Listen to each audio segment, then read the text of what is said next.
오늘부터 13번째 장입니다. AI가 만들어낸 그림의 저작권은 누구 것인지, 유럽과 미국은 AI를 어떻게 규제하는지, 그리고 일자리와 창의성이 어떻게 달라지는지 이야기합니다. 철학부터 법, 국제 전략까지 넓게 훑는 시간이 될 겁니다. 범위가 넓네요. 저는 솔직히 제 일자리부터 걱정됩니다. 그 걱정부터 시작하죠. 우리는 어릴 때부터 열심히 공부해서 좋은 직업을 가지라는 말을 듣고 자랐잖아요. 일이란 돈을 버는 수단이면서 사회에서 내 자리를 증명하는 방법이었거든요.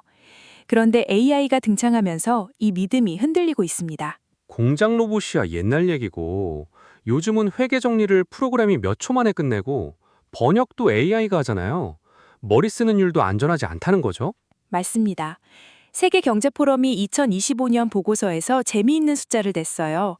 2030년까지 전 세계에서 약 9,200만 개 일자리가 사라지지만 동시에 1억 7천만 개의 새 일자리가 생긴다고요. 일자리가 줄어드는 게 아니라 종류가 바뀌는 겁니다. 9,200만 개가 사라지고 1억 7천만 개가 생긴다. 숫자만 보면 오히려 늘어나는데 문제는 제가 새로 생기는 쪽에 들어갈 수 있느냐겠죠? 그걸 연구한 사람이 있어요. MIT 경제학자 데이비드 오토인데 일자리 양극화 현상을 이야기했습니다. AI가 대체하기 어려운 일은 두 종류예요. 하나는 아주 고급 두뇌 노동, 복잡한 문제를 창의적으로 푸는 일이고요. 다른 하나는 손재주와 사람 사이 소통이 필요한 일입니다. 미용사, 간호사, 유치원 교사 같은 거요. 로봇이 떼쓰는 5살을 달래는 건 아직 좀 먼 이야기잖아요. 그러면 위험한 건 그 중간이겠네요. 은행 창구 직원이나 일반 사무직, 중간 관리자 같은. 정확합니다. 옥스퍼드 대학의 프레이 교수와 오스본 교수가 702개 직업을 분석했는데요. 텔레마케터, 세무사, 보험심사원은 자동화 가능성이 99% 이상이었어요. 반면 정신과 의사나 안무가는 1% 미만이었고요. 차이가 뭘까요? 사람 마음을 다루는 일이냐 아니냐입니다. 그런데 요즘 AI가 그림도 그리고 시도 쓰잖아요. 미드저니가 그린 그림 보고 깜짝 놀란 적 있거든요. 그럼 창의성도 기계한테 뺏기는 건가요? 임지과학자 마거렛 보든이 창의성을 3가지로 나눴어요. 기존 규칙 안에서 새 조합을 찾는 탐색적 창의성, 관계없어 보이는 것들을 연결하는 조합적 창의성, 그리고 규칙 자체를 깨는 변형적 창의성. AI는 앞에 2가지는 잘하는데 3번째는 아직 못합니다. 피카소의 게르니카에는 전쟁에 대한 분노가 담겨 있고 반고흐의 별이 빛나는 밤에는 고통 속에서 아름다움을 보려는 몸부림이 있잖아요. AI가 비슷한 그림을 그릴 수는 있어도 왜 이걸 그려야 하는지는 모릅니다. 배가 고파본 적이 없으니까요. 배가 고파본 적이 없다. 그 말이 좀 와닿네요. 그러면 교육은 어떻게 바뀌어야 하나요? 스마트폰만 열면 답이 나오는데 외우는 게 무슨 소용인지. OECD가 미래교육 핵심 역량으로 비판적 사고, 창의성, 의사소통, 협업 4가지를 꼽았어요. 그리고 질문하는 능력이 중요해집니다. 조선시대에 대해 알려줘 하면 백과사전이 쏟아지는데요. 조선 과거 시험이 지금 입시랑 어떻게 다른지 비교해줘 하면 쓸만한 답이 나오거든요. 질문을 잘해야 답을 잘 얻는다. AI 시대의 인간적인 능력이 질문이라니 좀 아이러니하네요. 세계 경제 포럼 분석으로는 지금 노동자 핵심 기술의 44%가 5년 안에 바뀐다고 합니다. 대학 때 배운 게 졸업할 때 옛날 것이 되는 거예요. 평생 배우는 시대, 배우는 법을 배우는 게 제일 중요한 능력이 됩니다. 일의 의미 자체도 달라지고 있어요. 먹고 살려고 어쩔 수 없이 하던 노동이 AI가 생산을 맡으면서 내가 진짜 하고 싶은 걸 하는 활동으로 바뀔 수 있거든요. 기본소득 논의도 여기서 나옵니다. 핀란드, 캐나다, 케냐에서 실험이 진행됐고요. 일 안 해도 돈을 준다니 좋긴 한데 그러면 정말 아무도 안 일하는 거 아닌가요? 찬성 쪽은 먹고 사는 걱정이 없어야 창의적인 일을 한다고 하고 반대쪽은 의욕이 사라지고 재정이 못 버틴다고 합니다. 정답은 아직 없지만 AI 시대에 반드시 이야기해야 할 주제입니다. 다음 시간에는 인간 증강과 포스트 휴먼 논쟁으로 넘어갑니다. 진행자님, 저 오늘 아침에 안경 깜빡하고 나왔거든요. 세상이 뿌옇게 보이니까 진짜 아무것도 못하겠더라고요. 이미 기계 없이 못 사는 거 아닌가 이런 생각이 들었습니다. 맞는 말이에요. 안경, 보청기, 심박 조율기. 이미 우리는 기계와 결합해서 살고 있거든요. 이런 존재를 사이보그라고 부릅니다. 1960년에 과학자 맨프레드 클라인스가 처음 쓴 말인데요. 원래는 우주에서 살아남으려고 몸을 기계로 개조한 인간을 뜻했습니다. 저는 스마트폰 없으면 길도 못 찾고 밥도 못 시키고 은행도 못 가는데 저도 사이보그인 셈이네요. 그런데 요즘은 잃어버린 기능을 되돌리는 수준을 넘어서고 있습니다. 로봇 팔을 달면 원래 팔보다 더 무거운 걸 들 수 있고, 인공 눈으로 벽 너머를 볼 수도 있고, 뇌에 칩을 심으면 기억력이 컴퓨터처럼 좋아질 수 있어요. 이걸 인간 증강이라고 합니다. 영화 아이언맨이나 알리타에 나오는 캐릭터, 그게 포스트 휴먼이에요. 뇌에 칩을 심는다는 얘기, 뉴럴링크 말씀이시죠? 실제로 사람한테 수술하는 거 맞나요? 네, 2024년 1월 일론 머스크가 세운 뉴럴링크가 첫 환자에게 칩을 이식했습니다. 놀란드 아르보라는 29살 청년인데요. 8년 전 다이빙 사고로 어깨 아래가 완전히 마비됐어요. 손가락 하나 못 움직입니다. 그런데 뇌에 심은 칩 덕분에 생각만으로 컴퓨터를 씁니다. 체스도 두고 인터넷 검색도 하고 친구한테 메시지도 보내요. 생각만으로 체스를 둔다고요? 저는 손으로 둬도 지는데. 2025년에는 두 번째, 세 번째 환자도 수술을 받았고요. 블라인드 사이트라는 프로젝트도 진행 중입니다. 시각장애인의 뇌에 카메라 신호를 보내서 앞을 볼 수 있게 하는 건데요. 미국 식품의약국이 획기적 기기로 지정했어요. 심사를 빨리 해주겠다는 뜻이죠. 그런데 머스크는 환자만이 아니라 건강한 사람도 칩을 심어야 한다고 했다면서요? 맞습니다. AI가 점점 똑똑해지니까 인간도 뇌를 업그레이드해야 뒤처지지 않는다. 이런 논리예요. 외국어 공부 안 하고 뇌에 다운로드하거나 말 없이 생각만으로 대화하는 텔레파시 같은 것도 목표로 삼고 있습니다. 이렇게 기술로 인간 한계를 넘자는 흐름을 트랜스 휴머니즘이라고 하고요. 철학자 닉 보스트롬이나 앤더스 샌드버그가 대표 학자입니다. 외국어 다운로드요? 저 영어 학원비 3년치 돌려받고 싶은 마음이 잠깐 들었다가 좀 무섭기도 합니다. 무서운 게 당연해요. 반대쪽 목소리도 큽니다. 마이클 샌델은 완벽에 대한 반론이라는 책에서 기술로 인간을 개조하는 걸 반대했어요. 주어진 것에 대한 겸손을 잃으면 안 된다고요. 늙고 병들고 죽는 것도 삶의 일부이고 그걸 받아들이는 데 의미가 있다는 입장입니다. 현실적으로 제일 무서운 건 해킹 아닌가요? 뇌가 해킹당하면 어떻게 되는 건지. 스마트폰 해킹당하면 사진이 유출되잖아요. 뇌가 해킹당하면 생각이 유출됩니다. 누군가 내 머릿속에 들어와서 기억을 훔쳐보거나 내가 하지 않은 생각을 심어넣을 수도 있어요. 기억을 조작하거나 지울 수도 있고요. 그래서 신경보안학이라는 새 연구 분야가 생겼습니다. 뇌에 연결된 장치를 어떻게 지킬 것인가, 이걸 연구하는 학문이에요. 아이스크림이 갑자기 먹고 싶은데 이게 내 생각인지 뇌 칩이 광고를 보낸 건지 모를 수도 있다는 거잖아요. 자유의지 문제까지 가는 거네요. 그렇습니다. 그리고 격차 문제도 있어요.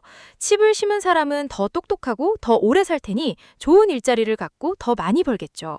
순수 인간으로 남은 사람은 뒤처지고요. 자동차 탄 사람과 걸어가는 사람의 차이처럼요. 몸의 90%가 기계면 그 사람은 인간인가요? 로봇인가요? 테세우스의 배 같은 질문이네요. 배의 판자를 하나씩 다 바꾸면 원래 배와 같은 배인가? 똑같은 물음이에요. 치료와 증강의 경계도 애매합니다. 다리를 잃은 분에게 로봇 다리를 다는 건 치료인데 멀쩡한 다리를 자르고 더 빠른 로봇 다리를 다는 건 증강이잖아요. 기술을 쓰기 전에 물어봐야 할 게 있습니다. 내가 지키고 싶은 나의 모습은 뭔가? 경쟁에서 이기려고 끝없이 업그레이드 하다 보면 정작 내가 누구인지 잃어버릴 수 있거든요. 기술은 나를 돕는 도구여야지 나를 대신하는 주인이 되면 안 됩니다. 여기서 우리 음악 듣고 와서 계속하죠. 이 방송은 김경진 변호사가 제공하는 방송입니다.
다시 이어가겠습니다.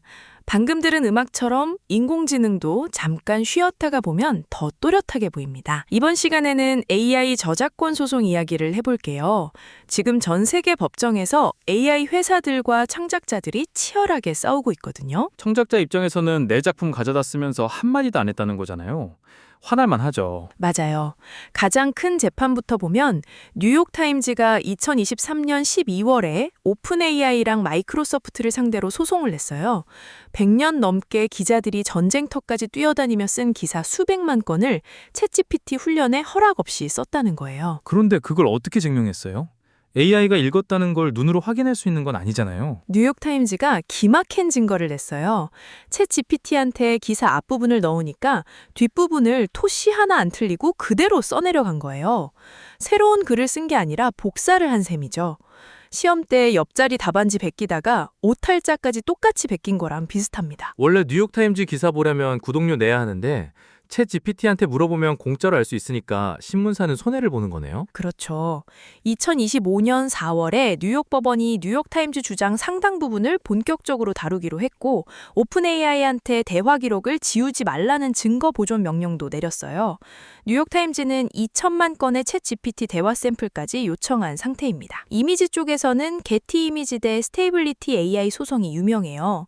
스테이블리티 AI가 만든 그림 구석에 흐릿하게 게티 이미지 워터마크가 찍혀 있었거든요.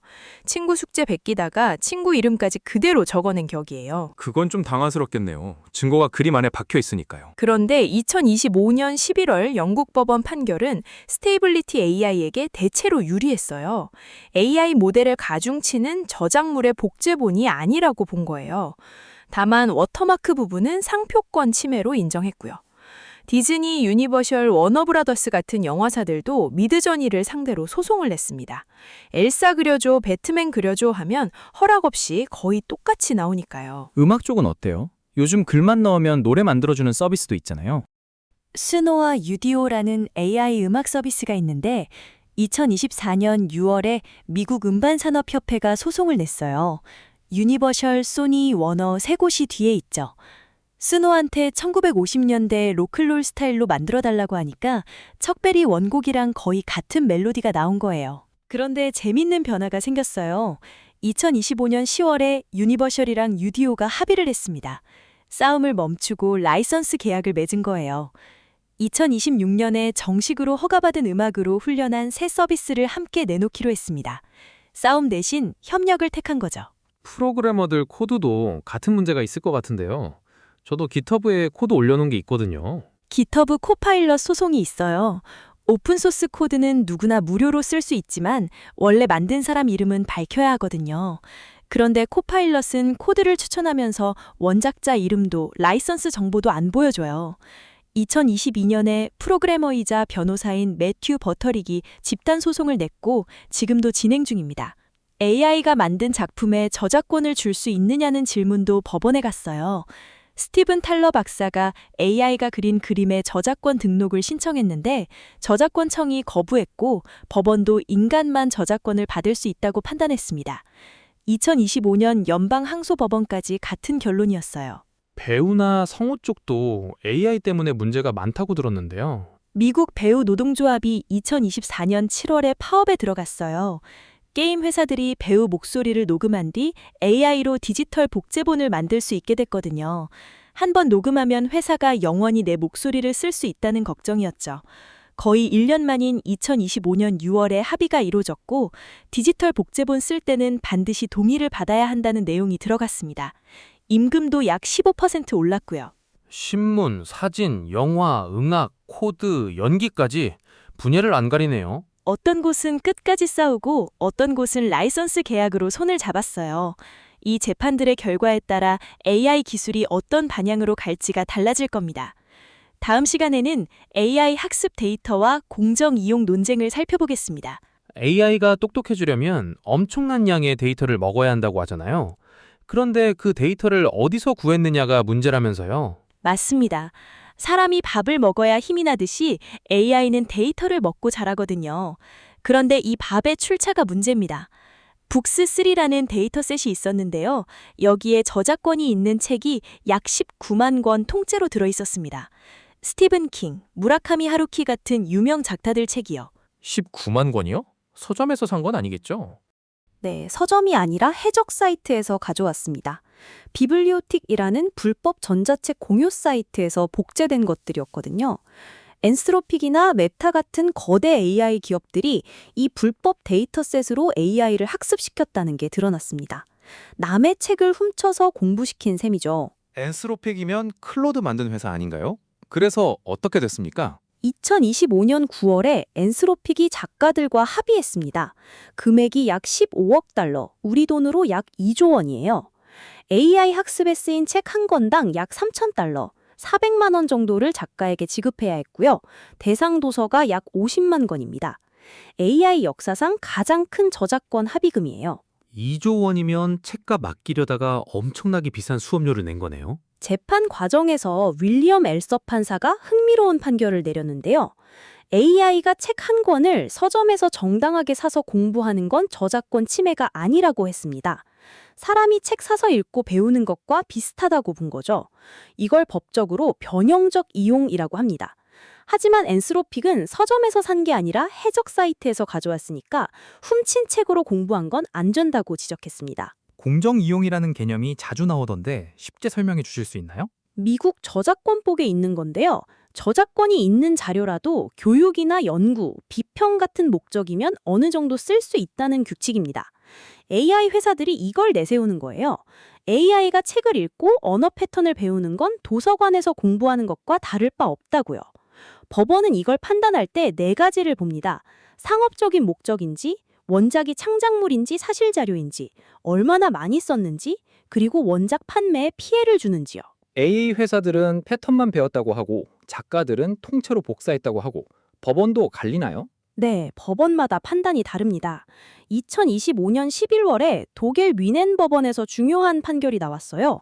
독일 음악저작권 협회가 오픈 AI를 상대로 소송을 냈는데 챗 GPT가 허락 없이 노래 가사를 쓴 게 저작권 침해라고 판단했습니다.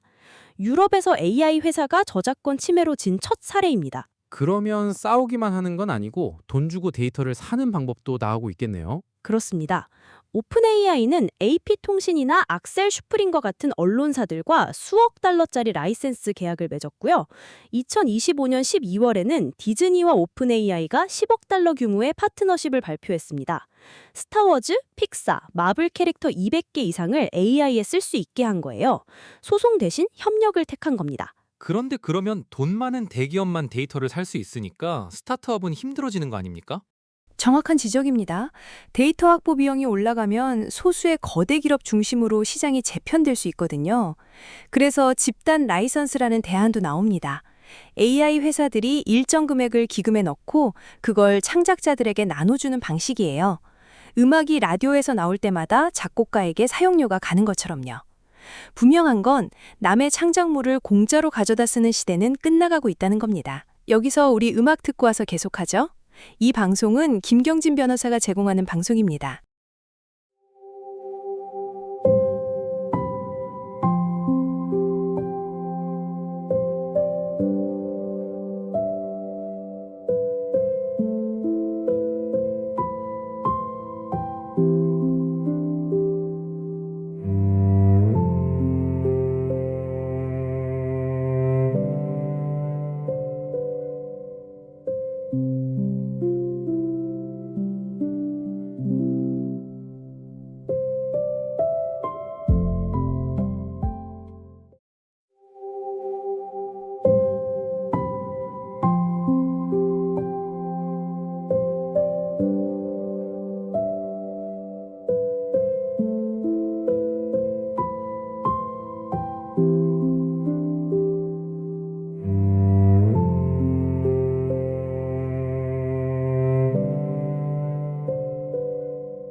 다시 이어가겠습니다. 방금 들은 음악처럼 인공지능도 잠깐 쉬었다가 보면 더 또렷하게 보입니다. 저번 시간에 저작권 이야기를 했는데 이번엔 법 이야기가 나오네요. 유럽이 AI를 규제하는 법을 만들었다면서요? 네, 유럽연합 인공지능법이라고 하는데요. 2024년 8월에 공식 발효됐고 대부분의 규정은 2026년 8월부터 본격 적용됩니다. 세계 최초로 AI를 전면 규제하는 법이에요. 유럽에서만 적용되는 거 아닌가요? 우리랑 상관없는 것 같기도 한데. 유럽에서 AI 서비스를 제공하려면 미국 회사든 한국 회사든 중국 회사든 전부 이 법을 따라야 합니다. 삼성이 유럽에 폰에 팔면서 AI 기능을 넣었다. 그러면 이 법 적용 대상이에요. 그러면 AI를 전부 다 똑같이 규제하나요? 스팸 필터랑 자율주행차가 같은 취급을 받으면 좀 이상하잖아요. 좋은 질문이에요. 이 법의 핵심이 바로 위험 기반 접근법입니다. AI가 얼마나 위험한지에 따라 규제 수준이 달라져요. 오토바이 면허랑 대형 트럭 면허가 다른 것처럼요. 4단계로 나뉘는데 맨 위부터 가볼게요. 첫 번째는 허용 불가 위험, 아예 금지입니다. 대표적인 게 사회적 신용점수 시스템이에요. 정부가 시민 행동을 점수로 매기는 건데 유럽은 이게 인간 존엄성을 심각하게 해친다고 봅니다. 아, 점수 낮으면 비행기 못 탄다는 그 시스템이요? 생각해보면 무섭긴 하네요.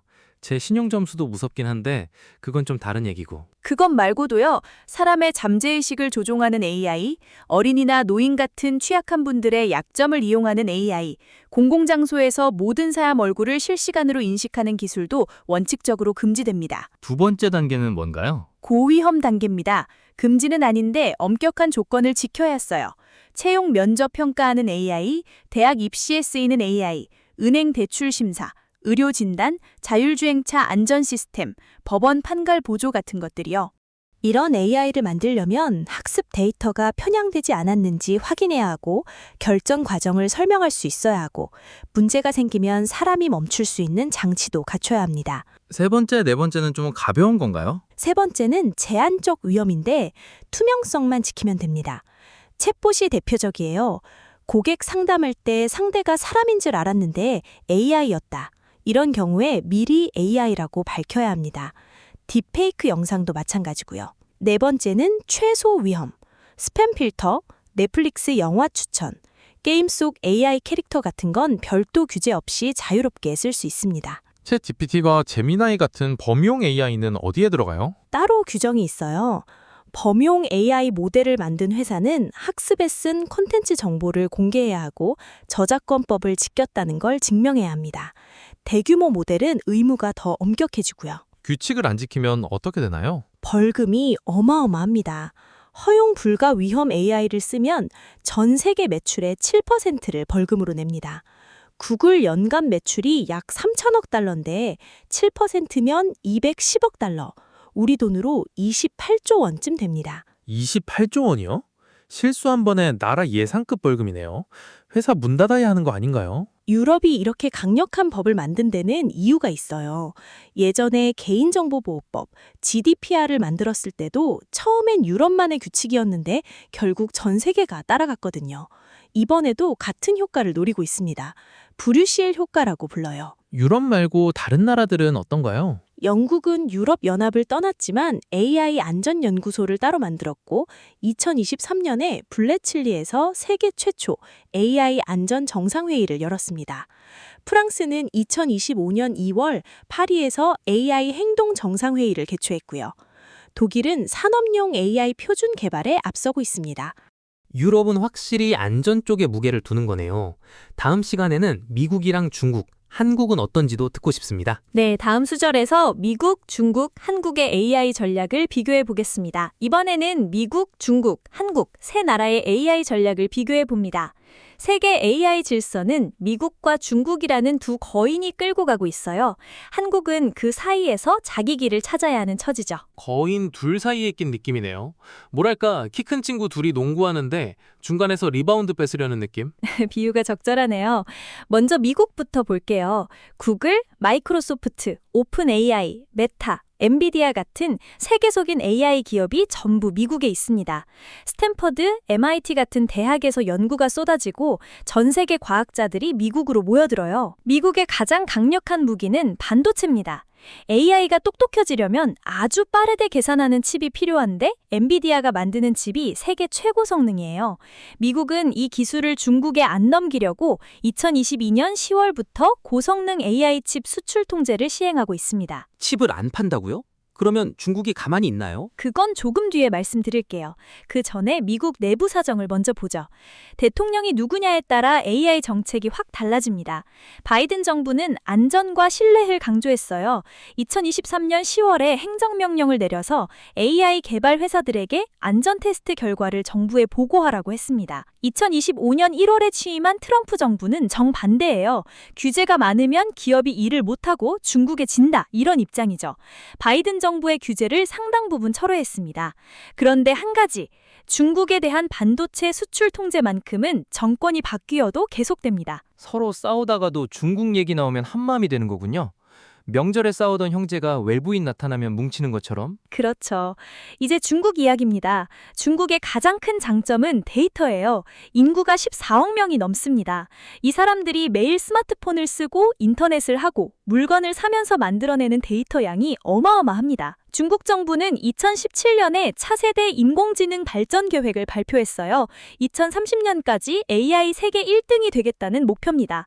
바이두, 알리바바, 텐센트, 화웨이 같은 거대 기업들이 뛰어들었고 정부가 수조 원을 쏟아붓고 있어요. 동시에 통제도 강력합니다. AI가 만드는 내용이 사회주의 핵심 가치에 맞아야 해요. 돈은 엄청 쓰는데 말은 조심하라는 거네요. 칩 수출 통제 때문에 어려울 것 같은데 중국이 그냥 당하고만 있지는 않겠죠? 맞습니다. 화웨이는 자체 개발한 AI 칩 어센드로 대응하고 있고요. 2024년 1월에는 딥시크라는 중국 스타트업이 적은 비용으로 미국 AI에 맞먹는 성능의 모델을 만들어서 세계를 놀라게 했어요. 미국이 문을 닫으면 창문을 여는 격이죠. 그럼 한국은요? 솔직히 이 두 나라 사이에서 뭘 할 수 있는 건지 좀 막막하기도 합니다. 한국도 반도체, 스마트폰, 인터넷 속도에서 세계 최고 수준이에요. 다만 AI 분야에서는 좀 늦었다는 평가를 받습니다. 2024년 12월에 국회를 통과한 AI 기본법이 2026년 1월부터 시행되는데요. 이 법의 핵심은 균형입니다. 유럽처럼 규제만 강조하면 기업이 힘들고 미국처럼 자유만 주면 사고가 생기니까요. 고영양 인공지능이라는 개념이 있습니다. 병원에서 병을 진단하거나 회사에서 채용 여부를 결정하거나 은행에서 대출을 결정하는 AI처럼 사람 인생에 큰 영향을 주는 AI는 더 엄격한 의무를 지게 됩니다. 벌금은 3천만 원 이하로 유럽에 비하면 훨씬 낮아요. 중소기업 부담을 줄이려는 거죠. 규제 샌드박스라는 것도 있다면서요? 이름이 좀 귀여운데요? 모래놀이터처럼 안전한 울타리 안에서 마음껏 실험해보라는 뜻이에요. AI 기업들이 특정 구역 안에서 규제 없이 자유롭게 기술을 테스트하고 문제가 없으면 규제를 풀어주는 방식입니다.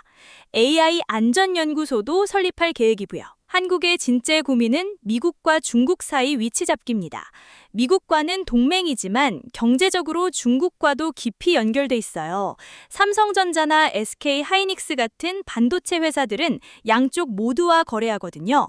미국이 칩 수출 규제를 강화하면 한국 기업들도 영향을 받을 수밖에 없습니다. 결국 줄타기인 셈이네요. 어느 한쪽만 볼 수 없는 상황이라. 여기서 우리 음악 듣고 와서 계속하죠.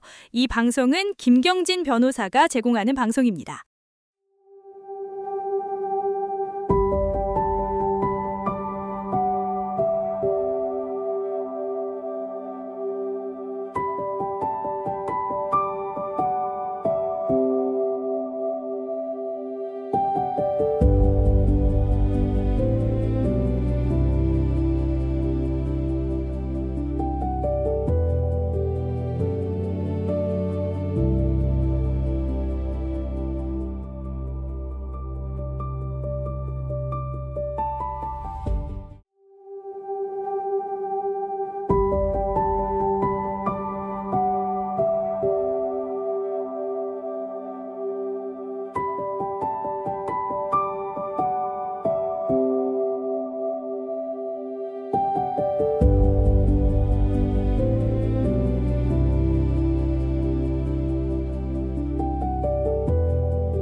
다시 이어가겠습니다.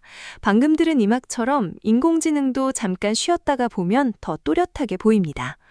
이번에는 AI 거버넌스의 미래, 그리고 우리 각자의 선택에 대해 이야기해 볼게요. 한 나라법만으로는 AI를 관리하기 어렵습니다. AI는 인터넷을 타고 국경을 넘나드니까요. 맞아요. 내가 한국에서 쓰는 챗 GPT는 미국 회사 서비스잖아요.